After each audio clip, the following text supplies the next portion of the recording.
Cool cool క్లైమేట్లో వేడివేడిగా మిర్చి బజ్జీ వేసుకుంటే అదిరిపోతుంది అసలు. ఈ మిర్చి బజ్జీ మా అక్క వేసింది. మా అక్క స్టైల్ మిర్చి బజ్జీ చూసేయండి. ఫస్ట్ మిర్చిని తీసుకొని నీట్గా వాష్ చేసి పక్కన పెట్టుకోవాలి. మిర్చీలో స్టఫింగ్ పెట్టడం కోసం 2 స్పూన్స్ శనగపిండి, 1 స్పూన్ వాము, 1/2 స్పూన్ ఉప్పు వేసుకొని కలుపుకొని పక్కన పెట్టుకోవాలి. ఇప్పుడు శనగపిండి బ్యాటర్ కోసం 1 కప్ శనగపిండి పోసుకొని కొంచెం సోడా ఉప్పు వేసుకొని వాటర్ పోసుకొని కలిపి పక్కన పెట్టుకోవాలి. ఇప్పుడు స్టవ్ ఆన్ చేసి స్టవ్ మీద ఆయిల్ పెట్టుకోవాలి. ఆయిల్ వేడయ్యే లోపల మిర్చిని మిడిల్లో కోసి అందులో ఇత్తులు తీసేసి మనం ప్రిపేర్ చేసుకున్న వాము శనగపిండిని పెట్టాలి. అలా మిగిలిన మిర్చీస్ అన్నిటికి కూడా పెట్టి నూనె వేడైన తర్వాత మనం ప్రిపేర్ చేసుకున్న శనగపిండి బ్యాటర్లో మిర్చిని ముంచి ఆయిల్లో వేయాలి. ఆయిల్లో వేసిన తర్వాత 2 సైడ్స్ కుక్ అయ్యి గోల్డెన్ బ్రౌన్ వచ్చిన తర్వాత ఒక గిన్నెలోకి తీసుకోవాలి. ఇలా మిగిలిన మిర్చీస్ అన్నీ కూడా వేసి గోల్డెన్ బ్రౌన్ వచ్చిన తర్వాత ఒక ప్లేట్లోకి తీసుకోవాలి.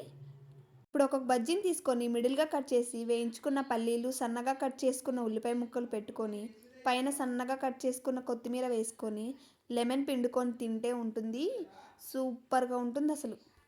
మా అక్క అయితే అలానే ప్రిపేర్ చేసింది. అసలు టేస్ట్ మాత్రం నెక్స్ట్ లెవెల్ అసలు. ఇలా మీరు కూడా ఇంట్లోనే వేడి వేడి మిర్చి బజ్జీ వేసుకొని తినండి, సూపర్గా ఉంటాయి. మన వీడియో నచ్చితే లైక్ చేసి సబ్స్క్రైబ్ చేసుకోండి. Thanks for watching.